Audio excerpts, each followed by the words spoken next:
দেখো দেখো, তার ভাবটা দেখো একবার।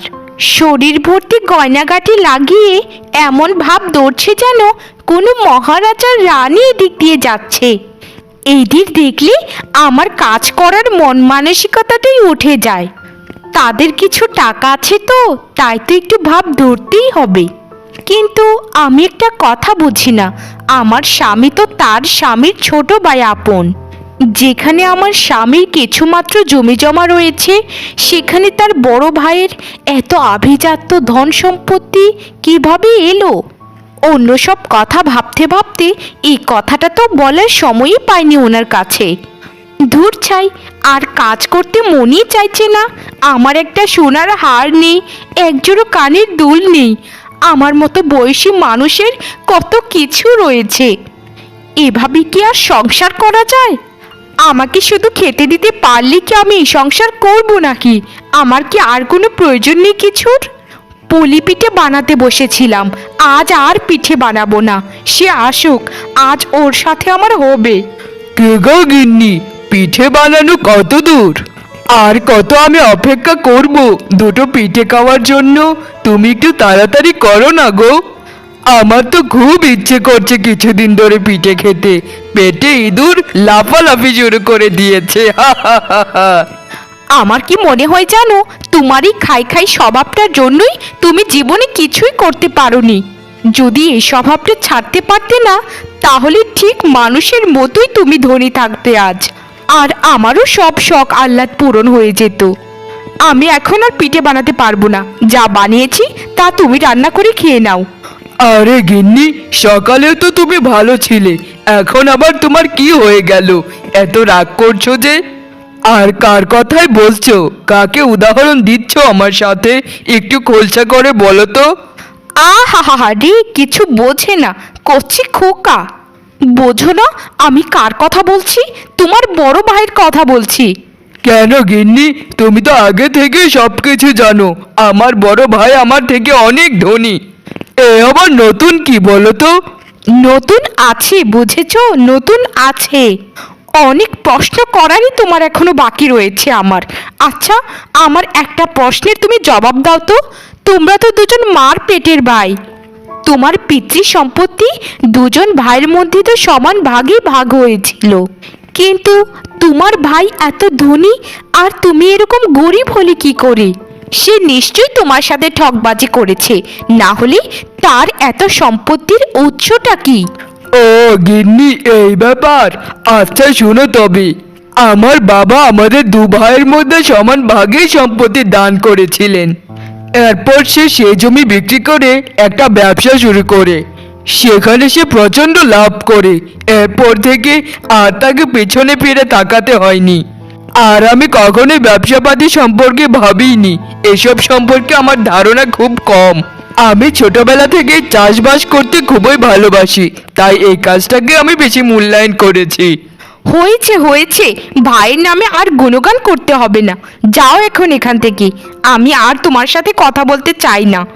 নিজে ব্যবসা করতে পারো না তো কি হয়েছিল? ভাইয়ের পেছনে তো থাকতে পারতে, তাহলে আজ আমরা অনেক ধনী থাকতাম। গিন্নি, এরকম ভান করছো যে আমরা সবসময় না খেয়ে থাকি। তোমাকে কি কোনো কিছুর অভাবে রেখেছি? অল্পতে খুশি থাকো গিন্নি, অল্পতে খুশি থাকো। লোভ করা একদম ভালো নয়।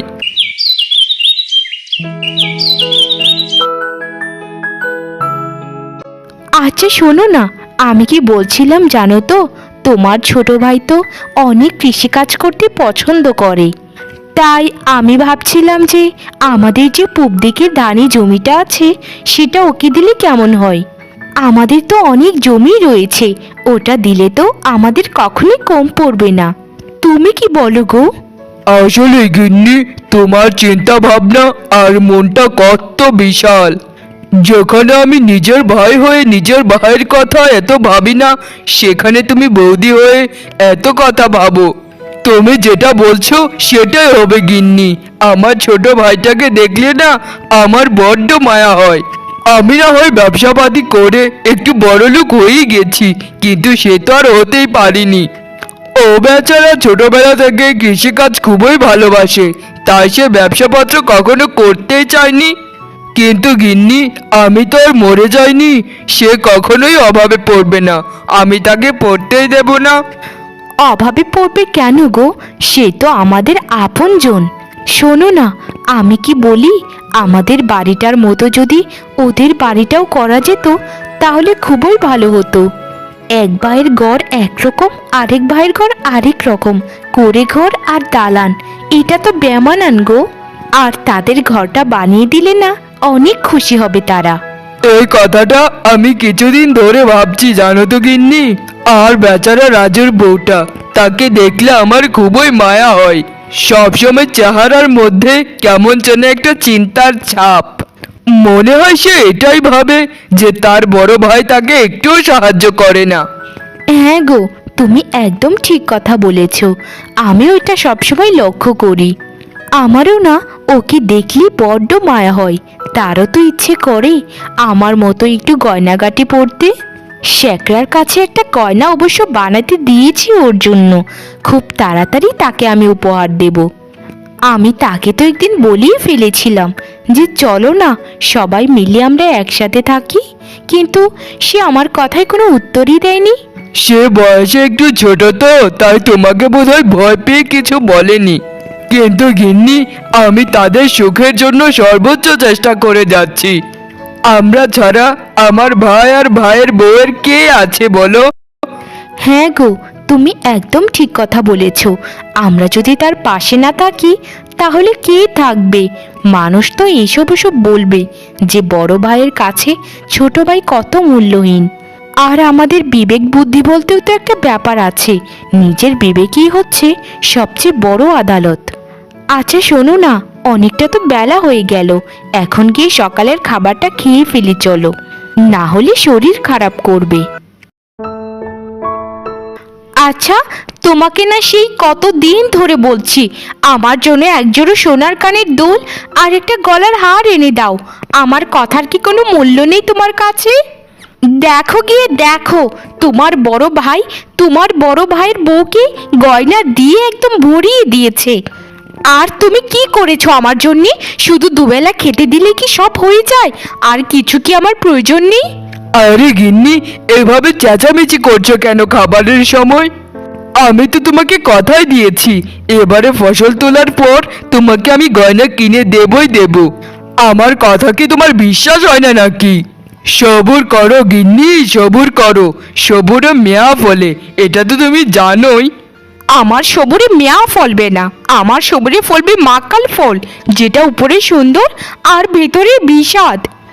আমার কপালটাই পোড়া যে তোমার মতো এরকম একটা অকর্মের কাছে আমার বিয়ে হয়েছে। নেহাত বাবা মা তোমায় অনেক পছন্দ করতো, না হলে তোমার সংসারে আমি কোনোদিন করতাম না। আর তোমার ওই দান তুলবে কখন জানো? যেদিন আমার মৃত্যু হবে এর পরের দিন।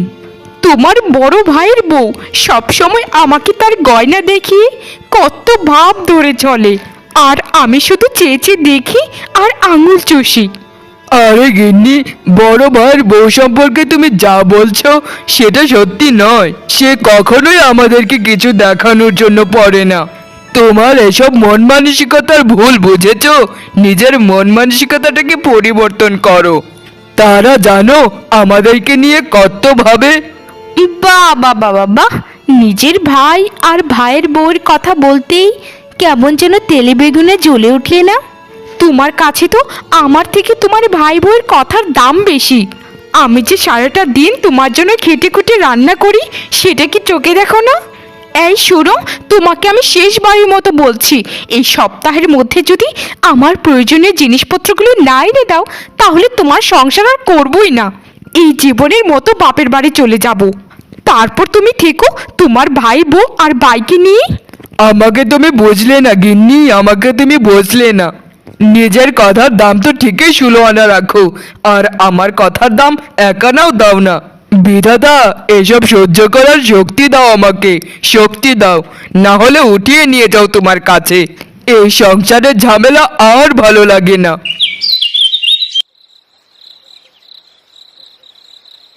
বোন শিউলি, এই হারটা তোমার জন্য আমি উপহার এনেছি, দয়া করে এটা গ্রহণ করো। তোমার তো বেশ কিছুদিন ধরে ইচ্ছে ছিল যে একটা সোনার গলার হার আর একজোড়া কানের দুল পরবে, তাই না? দেখো তো বোন, তোমার এটা পছন্দ হয়েছে কি না। আমি জানি বোন, এটা তোমার নিশ্চয়ই পছন্দ হবে। আর একটা কথা মনে রেখো, আমি তোমার কিন্তু বড় জানোই, আমাকে বড় বোনই ভাবতে পারো। পথের ভিখারিদেরকে সাহায্য করতে করতে আমাকেও কি পথের ভিখারি ভাবো নাকি? তুমি কি আমাকে ভিক্ষে দিচ্ছ নাকি দয়া করছো? আমাকে যে ভিক্ষের গয়নাটা দিচ্ছ না, সেটা তোমার কাছেই রেখে দাও। এসব গয়না আমি কখনোই পরবো না। নিজেকে কি ভাবো তুমি? হ্যাঁ, নিজেকে কি ভাবো? শিউলি, বিশ্বাস করো বোন, তুমি যা ভাবছো তা একদম ঠিক নয়। বিধাতা তো জানে আমার মনে কি আছে।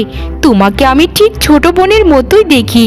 আমি সবসময় এটাই ভাবি যে আমি সবসময় গয়নাগাটি পরি, কিন্তু আমার বোনটা তো গয়নাগাটি পরে না।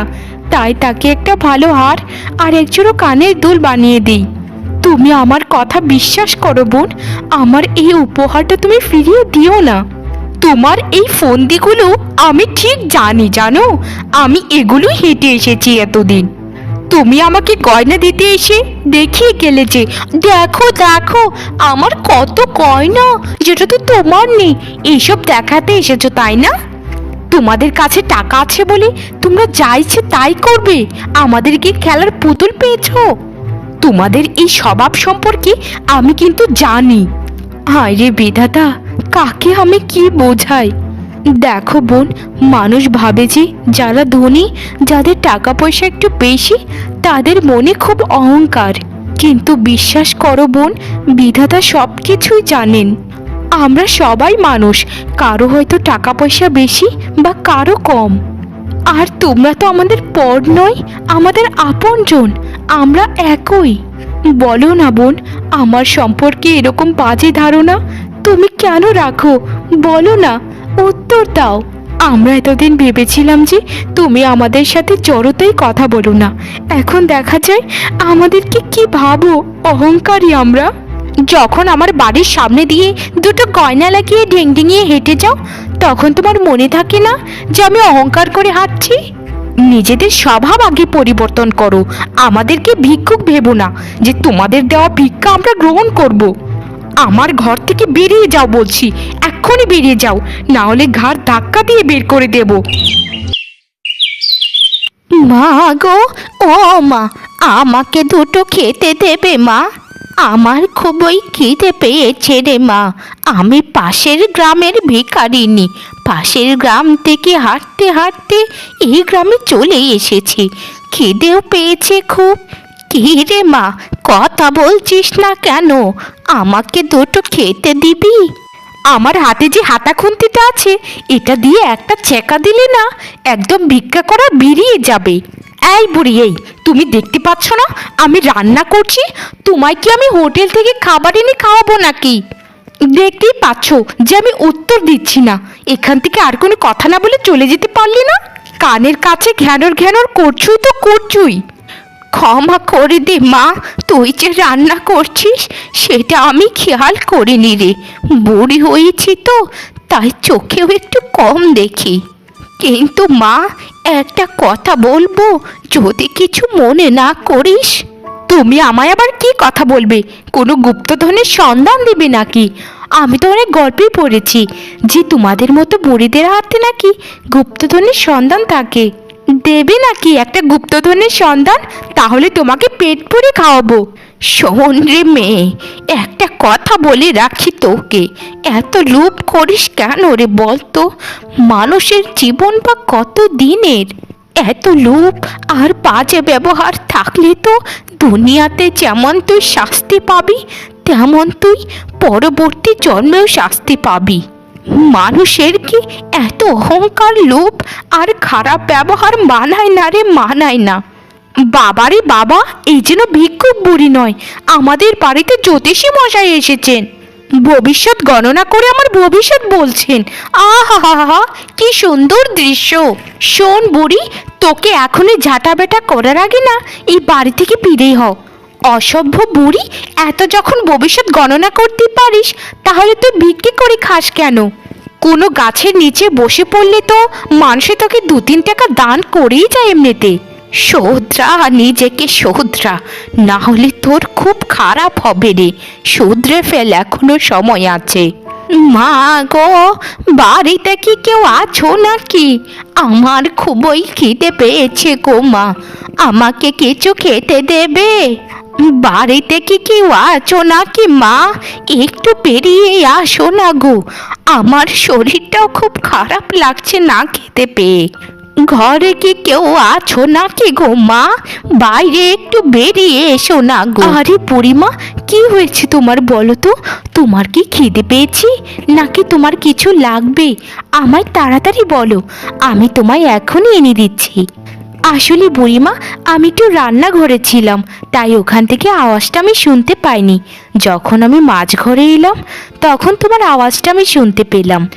আচ্ছা ঠিক আছে মা, কোনো সমস্যা নেই, আমাকে দুটো খেতে দিবি মা? আমার খুবই খিদে পেয়েছে। এক বাড়িতে কিছু খাবার চেয়েছিলাম, আমাকে খুব অপমান করে তাড়িয়ে দিল। নামটা আমি বলবো না, কিন্তু বিধাতার কাছে ছেড়ে দিয়ে এসেছি ব্যাপারটা। আমাকে তাড়াতাড়ি কিছু খেতে দে মা, না হলে মাথা ঘুরিয়ে এখানেই পড়ে যাবো বোধ হয়। আচ্ছা আচ্ছা বুড়িমা, তুমি এখানে একটু দাঁড়াও, আমি তোমার জন্য এখনই খাবার নিয়ে আসছি। তোমার কিচ্ছু হবে না বুড়িমা, আমি তো আছি তোমার সাথে। আচ্ছা রে মা, যা মা, খাবারটা নিয়ে আয়। তোর ব্যবহার তো খুব ভালো রে মা, তোর মতো এরকম ধনী মানুষদের এরকম ব্যবহার আমি কখনোই দেখিনি। বুড়িমা, তোমার খুবই খিদে পেয়েছে তাই না? এই না বুড়িমা, এই খাবারগুলো ধরো, এগুলো খেলে তোমার শরীরটা অনেকটাই ভালো লাগবে। তোমার এরকম মুখটা দেখি না আমার খুবই কষ্ট হচ্ছে বুড়িমা, তাড়াতাড়ি খেয়ে নাও না। মা রে, তোর এরকম ব্যবহারে আমার মন আর পেট দুটোই ভরে গেছে অনেক আগেই। তুই আমাকে এত ভালোবাসা দিয়ে কথা বলছিস যে আমি নিজেকে ভুলেই গিয়েছি যে আমি একজন ভিখারিনী। তোর চিরদিনই মঙ্গল হবে বাছা, তোর চিরদিনই মঙ্গল হবে। তবে তোর হাতের খাবার খাওয়ার আগে আমি তোকে একটা বর দিতে চাই। আমায় বর দেবে তুমি বুড়িমা? আচ্ছা বুড়িমা, তোমার যদি ভালো লাগে আমায় বর দিতে, তাহলে তুমি দাও, কারণ কেউ আমাকে কিছু দান করলে সেটা আমি হাসি মুখে মেনে নিই। শোন মা, আমি তোকে একটা গুপ্তধনের সন্ধান দেব। এই গ্রামের জঙ্গলের মাঝখানে একটা অনেক বড় গুহা আছে, ওই গুহার মধ্যে পাবি 7 রাজার ধন। কিন্তু ওই গুপ্তধনের গুহা শুধু একটা বাক্য বললেই খুলবে, সেই বাণীটা আমি তোকে বলে রাখি। সেই গুপ্তধনের দরজার কাছে 3 বার গিয়ে বলবি যে, ধুম ধুম ফাটারো গুপ্তধন হাটারো, ধুম ধুম ফাটারো গুপ্তধন হাটারো। আমি 2 বার বলেছি, তুই 3 বার বলবি, তাহলেই সেই দরজা খুলে যাবে। বাহ বাহ বাহ বাহ, বুড়িমাকে সাহায্য করে তো সে গুপ্তধনের খবরই পেয়ে গেল, কিন্তু সেই গুপ্তধন তো সে পাবে না। আমি কিন্তু সব শুনেই নিয়েছি, এই গুপ্তধন শুধু আমার হবে, আমার, আমি ছাড়া এটা কেউই ভোগ করতে পারবে না। হা হা হা হা। এখনই এখনই আমি রওনা দেবো সেই গুপ্তধনের সন্ধানে, এখনই। আমি এখন প্রায় জঙ্গলের মাঝামাঝি অবস্থান করছি, আরেকটু গেলেই পেয়ে যাবো আমার কাঙ্ক্ষিত গুপ্তধন।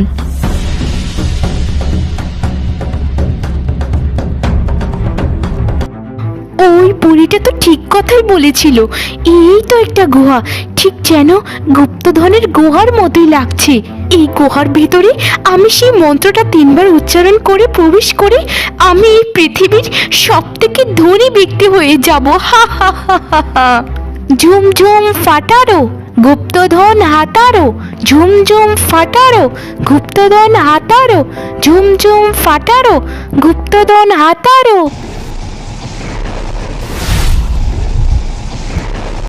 ইস, এই গুহার ভেতরটা এত অন্ধকার কেন? যদি একটা হারিকেন নিয়ে আসতাম তাহলে খুবই ভালো হতো। ও মা গো, এত সোনাদানা হিরে জহরত মণিমাণিক্য, আমার চোখ ধাঁধিয়ে যাচ্ছে, এত চকচক করছে। আমি তো 7 রাজার গুপ্তধন পেয়েই গেলাম অবশেষে। আমি হব এই পৃথিবীর সব থেকে ধনী। আমার মতো ধনী এই পৃথিবীতে আর একজনও থাকবে না। আমি এখান থেকে সব গুপ্তধন একাই নেব। এই গুপ্তধনগুলি নিয়ে আমি এই দেশ ছেড়ে অন্য কোথাও চলে যাব, এমন এক জায়গায় যাব যে কেউ আমাকে কোনো দিনও দেখেনি। আমি তো খুশিতে পাগল হয়ে গেছি। কিন্তু এরকম অদ্ভুত আওয়াজ কোথা থেকে আসছে? দেখি তো সামনে তাকিয়ে। এত বড় সাপ! আমাকে ক্ষমা করো, এত বড় সাপ কোথা থেকে এলো? এই সাপ নিশ্চয় এই গুপ্তধনের পাহারাদার। আমাকে ক্ষমা করো, তাও আমাকে মেরো না। আমি এখান থেকে গুপ্তধন নেব না।